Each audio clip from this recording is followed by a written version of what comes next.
समाज में से विशेषकर दलितों, आदिवासियों, पिछड़े वर्गों, मुस्लिम व अन्य धार्मिक अल्पसंख्यकों के साथ साथ गरीबों, मजदूरों, किसानों, छोटे व्यापारियों एवं अन्य मेहनतकश लोगों का भी पूर्ण रूप से विकास व उत्थान आदि नहीं हो सका है। जिनकी सरकारों की नीतियों व कार्यशैली को अभी ने और ज्यादा आजमाने की जरूरत है और इस मामले में खासकर मैं दलितों, आदिवासियों व अन्य पिछड़े वर्गों के लोगों को ये भी बताना जरूरी समझती हूँ कि इन्हें परम पूज्य बाबा साहब डॉक्टर भीमराव अम्बेडकर के कड़े संघर्ष एवं अथक प्रयासों से भारतीय संविधान के तहत मिले कानूनी अधिकारों में से खासकर सरकारी नौकरियों में जो आरक्षण की सुविधा मिली है, तो उसे भी यह शुरू से ही इन वर्गों के प्रति हीन व जातिवादी मानसिकता रखने वाली सभी विरोधी पार्टियों की रही सरकारें प्रभावहीन बनाने में तथा इसे अब धीरे धीरे खत्म करने की भी पूरी कोशिश में लगी हुई। यही मुख्य वजह है कि देश में आजादी के बाद व शुरू में केंद्र व अधिकांश राज्यों में भी काफी लंबे समय तक सत्ता में आसीन रही कांग्रेस पार्टी ने और अब पिछले कुछ वर्षों से केंद्र एवं काफी राज्यों में भी बीजेपी व अन्य विरोधी पार्टियों की भी रही सरकारों ने इनका यह आरक्षण का कोटा अभी तक भी पूरा नहीं किया। पदोन्नति में आरक्षण को तो इन्होंने मान्य कोर्ट की आड़ में काफी हद तक खत्म ही कर दिया है और इस मामले में लगभग यही खराब स्थिति हमें यहाँ के राजस्थान प्रदेश में भी देखने के लिए। इसके साथ ही अब इन वर्गों के लोगों को प्राइवेट सेक्टर में आरक्षण दिए जाने की व्यवस्था किए बिना ही केंद्र व राज्यों में भी ज्यादातर सरकारी कार्य यहाँ प्राइवेट सेक्टर के जरिए देश के अधिकांश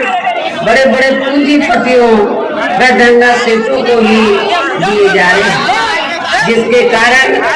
अब पूरे देश में इन वर्गों के लोगों को आरक्षण का बहुत कम ही लाभ मिल पा रहा है और इससे पूरे देश में दलितों व आदिवासियों के साथ साथ अन्य पिछड़े वर्गों को भी काफी ज्यादा नुकसान हो रहा है। वैसे मैं अति पिछड़े वर्ग के लोगों को ये बताना चाहती हूँ, हालांकि उन्हें इस बात की जानकारी है कि जब अंग्रेज भारत को छोड़कर गए, देश आजाद हुआ, तो आजादी के बाद शुरू में केंद्र में ज्यादातर राज्यों में भी, देश के ज्यादातर राज्यों में भी कांग्रेस पार्टी ही सत्ता में आसीन है। अति पिछड़े वर्ग के लोगों ने कांग्रेस से ये मांग की कि कमीशन बैठाया जाए और उनको SC/ST की तरह सरकारी नौकरियों में, शिक्षा में, अन्य और क्षेत्रों में भी अति पिछड़े वर्ग के लोगों को आरक्षण मिलना चाहिए। पहले काका कालेकर कमीशन बना, उसकी रिपोर्ट कांग्रेस ने रद्दी की टोकरी में डाल दी। फिर मंडल कमीशन बना, उसकी रिपोर्ट आई, लेकिन केंद्र में रही कांग्रेस पार्टी की सरकार ने अति पिछड़े वर्ग के जो लोग थे तो उनको ये आरक्षण का लाभ देना उन्होंने बेहतर नहीं समझा और मंडल कमीशन की रिपोर्ट को लागू नहीं किया। तो तब हमारी पार्टी बनी थी, तो हमारी पार्टी ने पूरे देश भर में कांग्रेस पार्टी के खिलाफ अति पिछड़े वर्ग के लोगों को आरक्षण दिलाने के लिए मंडल कमीशन की रिपोर्ट को लागू करवाने के लिए पूरे देश भर में आंदोलन किया, धरना प्रदर्शन किया। लेकिन कांग्रेस पार्टी जो आज अति पिछड़े वर्ग के लोगों को खासकर अति पिछड़े वर्ग के लोगों को जो ये कह रही है, उनके नेता ये कह रहे हैं कि हम जातीय जनगणना चाहते हैं तो ताकि अति पिछड़े वर्ग के लोगों को उनको उचित लाभ मिले उनकी आबादी के हिसाब से। लेकिन मैं कांग्रेस के नेताओं से ये पूछना चाहती हूँ कि जब मंडल कमीशन की रिपोर्ट लागू कराने की बात आई तो आपने उससे लागू नहीं किया। तो इनके दो चेहरे हैं, अति पिछड़े वर्ग के लोगों के वोटों को लेने के लिए आज ये जातीय जनगणना की बात कर रहे हैं, और जब मंडल कमीशन की रिपोर्ट आई तो उसको लागू नहीं किया। कांग्रेस पार्टी की सरकार ने आरक्षण का लाभ नहीं दिया, जबकि अन्य पिछड़े वर्गों के लोगों को ये भी मालूम होना चाहिए इन्हें मंडल कमीशन के रिपोर्ट के तहत आरक्षण के सुविधा केंद्र में कांग्रेस पार्टी की रही सरकार में नहीं मिली है, बल्कि बीएसपी के कड़े संघर्ष एवं अथक प्रयासों से ही केंद्र में रही श्री बीपी सिंह की सरकार में इन्हें ये आरक्षण की सुविधा मिली है, जिसका इन्हें पूरा लाभ नहीं दे पा रही है। इसके साथ ही श्री बीपी सिंह की सरकार ने इन वर्गों के मसीहा परम पूज्य बाबा साहब डॉक्टर भीमराव अम्बेडकर को भी यहाँ भारत रत्न की उपाधि से सम्मानित किया गया, जिसके लिए वो हर प्रकार से पात्रता थे, जो बहुत पहले ही इनको ये सम्मान मिल जाना चाहिए था, जिसके लिए विशेषकर कांग्रेस पार्टी प्रमुख तौर से जिम्मेवार व कसूरवार भी है। कांग्रेस जब केंद्र में थी, हमारे लोगों ने, बाबा साहब के अनुयायियों ने उनसे ये बहुत सिफारिश की, उनसे मांग की कि बाबा साहब को भारत रत्न की उपाधि से सम्मानित किया जाए, लेकिन कांग्रेस ने सम्मानित नहीं किया। तो तब आगे जाकर तो बीएसपी के अथक प्रयासों से श्री बीपी सिंह की सरकार में परम पूज्य बाबा साहब डॉक्टर अम्बेडकर को भारत रत्न की उपाधि से सम्मानित किया गया। इससे इन वर्गों के प्रति कांग्रेस पार्टी की, खासकर कांग्रेस पार्टी की हीन व जातिवादी मानसिकता साफ झलकती है, जिस कांग्रेस पार्टी ने फिर इनके कार्यों को आगे बढ़ाने वाले वे हर मामले में समर्पित व्यक्तित्व मान्यवर श्री कांशीराम जी के देहांत होने पर केंद्र में रही इसी कांग्रेस पार्टी की सरकार ने इनके आदर सम्मान में एक दिन का भी राष्ट्रीय शोक घोषित नहीं किया था। यहाँ मैं इन वर्गों के मामले में ये भी कहना चाहूंगी, केंद्र द्वारा अभी हाल ही में देश की लोकसभा व राज्य विधानसभाओं में महिलाओं को जो 33% आरक्षण देने की व्यवस्था की गई है, तो उसमें SC, ST व OBC वर्गों की महिलाओं को अलग से कुछ भी आरक्षण नहीं दिया गया है। इतना ही नहीं, बल्कि इन वर्गों के लोगों को जुर्म जाति से निजात दिलाने के लिए जो भी अनेकों नियम व कानून आदि बने हैं, तो उन पर भी केंद्र व अधिकांश राज्यों की भी सरकारें सही से अमल नहीं कर पा रही हैं, जिससे अब यहाँ खासकर दलितों व आदिवासियों एवं अन्य पिछड़े वर्गों के ऊपर शोषण करने वाले लोगों का मनोबल और भी ज्यादा बढ़ रहा है। और ये सब हमें यहाँ आपके राजस्थान प्रदेश में भी काफी कुछ देखने के लिए मिलता है। इसी प्रकार हमें पूरे देश में मुस्लिम व अन्य धार्मिक अल्पसंख्यक समाज के लोगों की भी हालत कोई खास अच्छी नजर नहीं आती है। इनके साथ साथ अपर कास्ट समाज में से खासकर गरीब लोगों की भी आर्थिक स्थिति अभी भी पूरे देश में यहाँ काफी ज्यादा खराब व दयनीय बनी हुई है। और देश में पहली ये पार्टी थी बीएसपी, जिसने अपर कास्ट समाज में से गरीब लोगों को आर्थिक आधार पर आरक्षण देने के लिए केंद्र की सरकार से वकालत की थी। इनके अलावा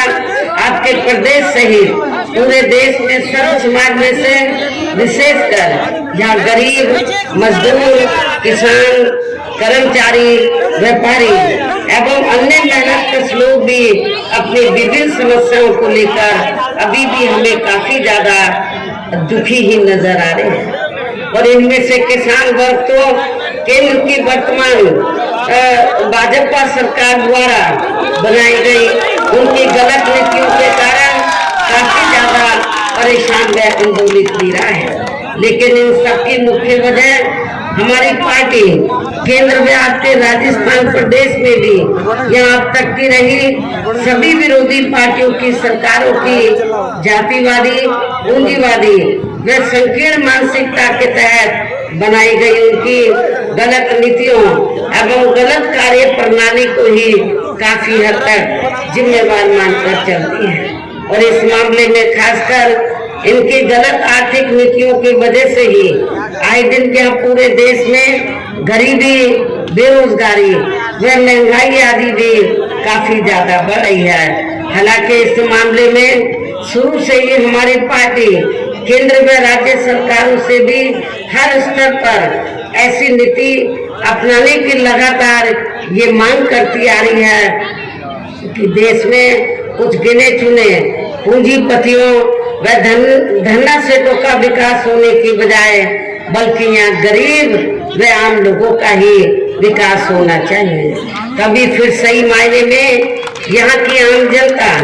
अपनी गरीबी, बेरोजगारी, महंगाई व अन्य और भी समस्याओं से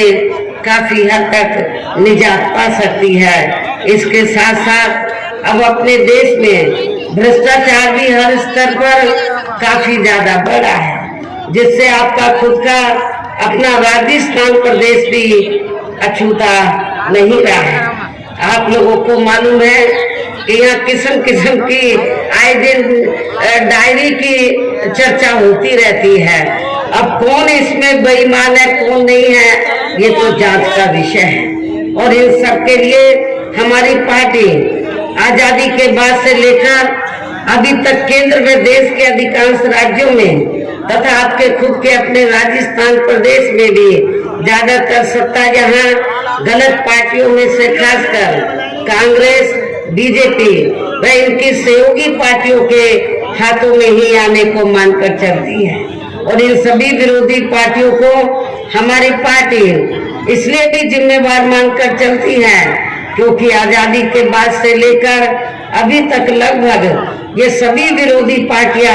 केंद्र में देश के अधिकांश राज्यों में भी ज्यादातर यहाँ बड़े बड़े पूंजीपतियों व धन्ना सेठों की ही आर्थिक मदद से सत्ता में आती रही है। और सत्ता में आ जाने के बाद फिर ये पार्टियां अधिकतर मामलों में अपनी आर्थिक व अन्य सभी नीतियां यहाँ आम जनता की समस्याओं को दूर करने के हिसाब से तैयार नहीं करती हैं, बल्कि देश के उन बड़े बड़े पूंजीपतियों व धन्ना सेठों को ही फायदा पहुंचाने के हिसाब से अपनी अधिकांश नीतियां तैयार करती हैं, जिनके धन व बल से चुनाव लड़कर ज्यादातर ये पार्टियां केंद्र व आपके राज्य सहित देश के अन्य राज्यों में भी अभी तक क्या सत्ता में आती रही हैं, जिसके कारण ही अब पूरे देश में व आपके खुद के अपने प्रदेश में भी अभी भी हमें यहाँ सर्व समाज के लोग अधिकांश मामलों में अपनी विभिन्न समस्याओं को लेकर काफी ज्यादा दुखी व परेशान ही नजर आते हैं। जबकि पूरे देश में बीएसपी की ही अकेले एक ऐसी पार्टी है जो विरोधी पार्टियों की तरह देश के बड़े बड़े पूंजीपतियों व धन्ना सेठों की आर्थिक मदद से नहीं बल्कि अपनी पार्टी के ही आम कार्यकर्ताओं की आर्थिक मदद से चुनाव लड़कर यहाँ केंद्र व राज्यों की सत्ता में आना चाहती है, ताकि हमारी पार्टी सत्ता में आने के बाद फिर बिना किसी दबाव के वे आजाद होकर सर्व समाज के लोगों की सभी समस्याओं का समाधान करके उन्हें हर मामले में वे हर स्तर पर खुशहाल बना सके। और इसी आधार पर चलकर ही आबादी के हिसाब से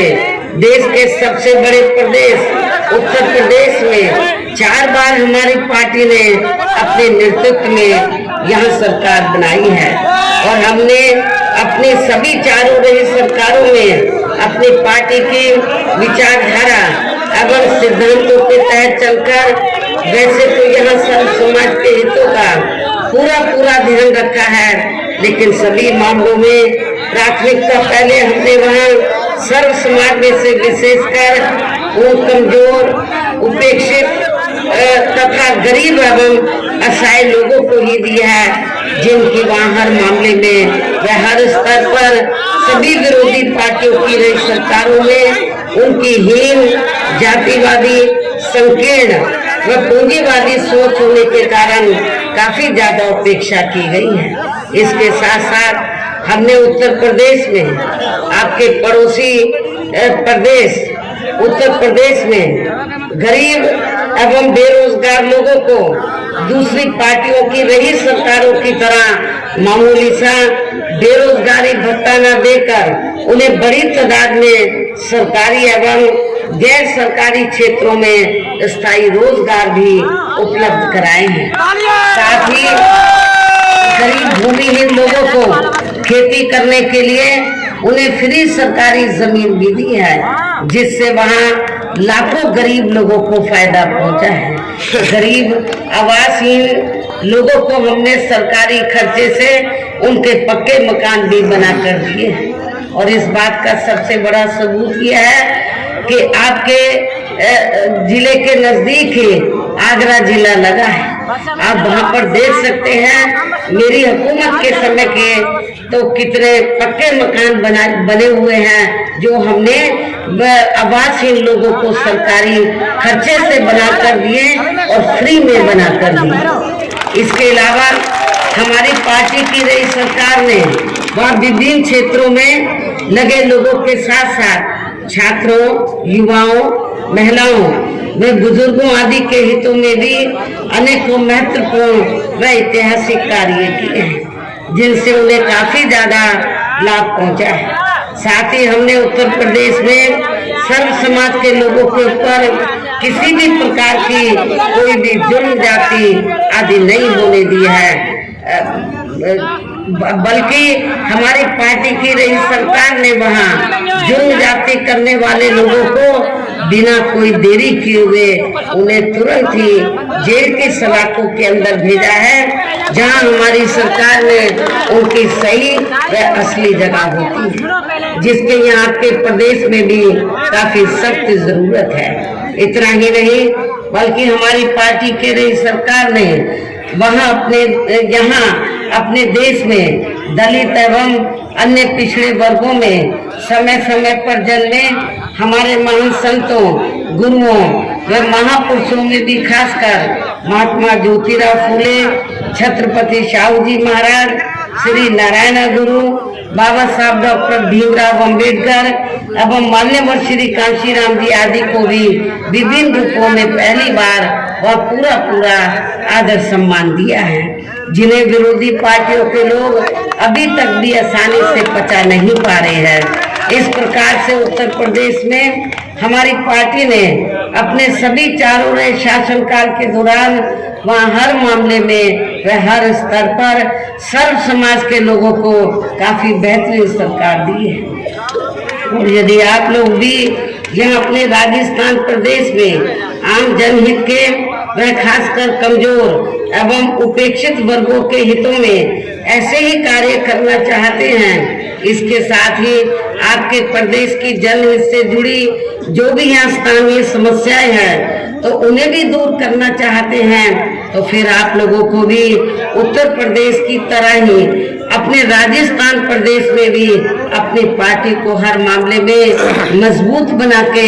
यहाँ अपनी खुद की सर्वजन हिताय व सर्वजन सुखाय की नीतियों पर आधारित सरकार बनानी होगी, जिसके लिए अब आप लोगों को यहाँ अपने राजस्थान प्रदेश में विधानसभा के लिए हो रहे आम चुनाव में अपनी पार्टी का बेहतर रिजल्ट लाना होगा। और इसके लिए अब आप लोगों को वोट पड़ने तक यहाँ की सत्ताधारी पार्टी व अन्य सभी विरोधी पार्टियों के साम दाम दंड भेद आदि अनेकों हथकंडों से भी जरूर सावधान रहना है। और इस मामले में खासकर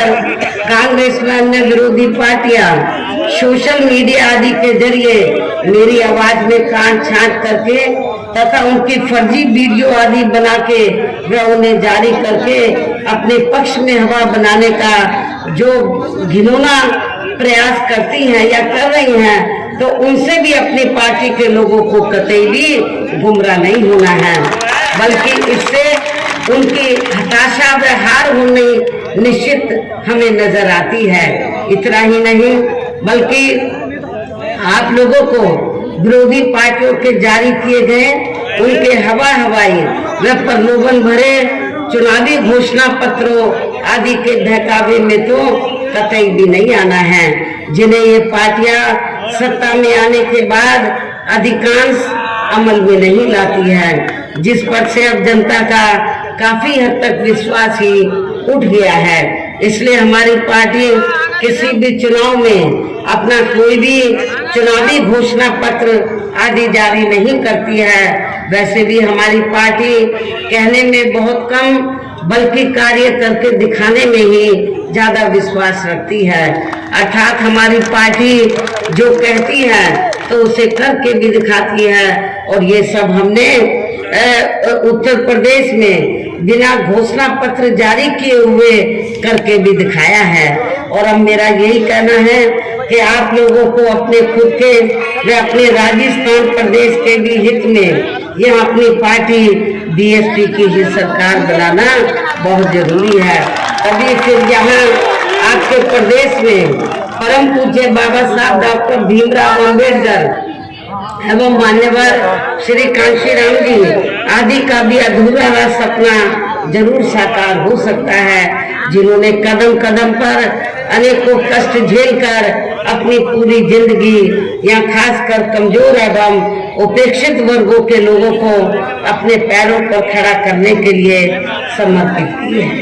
जिसे भी खास ध्यान में रखकर अब आप लोगों को यहाँ अपने प्रदेश में विधानसभा का आम चुनाव लड़े, खासकर भरतपुर व इसके आसपास के क्षेत्र में अपनी पार्टी के जो उम्मीदवार चुनाव लड़े हैं, तो उन्हें आप लोगों को बीएसपी के हाथी चुनाव चिन्ह के सामने वाले बटन को दबाकर जरूर जिताना है। उन्हें भारी वोटों के अंतर से जरूर जिताना है। और इसके लिए आप लोगों को वोट करने वाले दिन अपने सभी कार्य छोड़कर वे अपने अपने पोलिंग बूथों पर समय से पहुंचकर अपना वोट डालने के लिए जरूर जाना है। और इस मामले में हमारी महिलाएं भी पीछे नहीं रहेंगी, जो यहाँ मुझे सुनने के लिए भी आई हैं। इसके साथ ही अपनी पार्टी का एक भी वोट पढ़ने से ना रह जाए, तो उसका आप लोगों को विशेष ध्यान रखना है। इस प्रकार से आप लोगों को अपनी पार्टी को कामयाब बनाने का हर संभव पूरा प्रयास करना है, जिसके लिए यहाँ आपकी स्टेट कमेटी व स्थानीय नेताओं के साथ साथ पार्टी के राज्यसभा सांसद श्री राम जी गौतम व इनके अन्य सभी साथी भी पूरे जी जान से लगे हैं। हालांकि श्री आकाश आनंद ने भी यहाँ चुनाव घोषित होने से पहले आपके राजस्थान प्रदेश को काफी समय दिया है। अंत में अब मैं पुनः यह अपनी पार्टी के उम्मीदवारों को जिताने की पुरजोर अपील करते हुए अपनी बात यही समाप्त करती हूँ। जय भीम, जय भारत।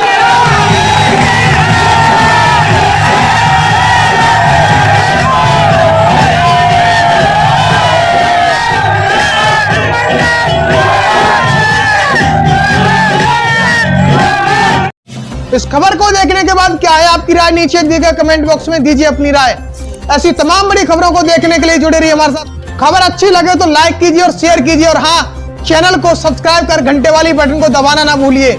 फिर आते हैं आपके बीच कुछ खास खबरों के साथ। तब तक के लिए नमस्कार, जय भीम।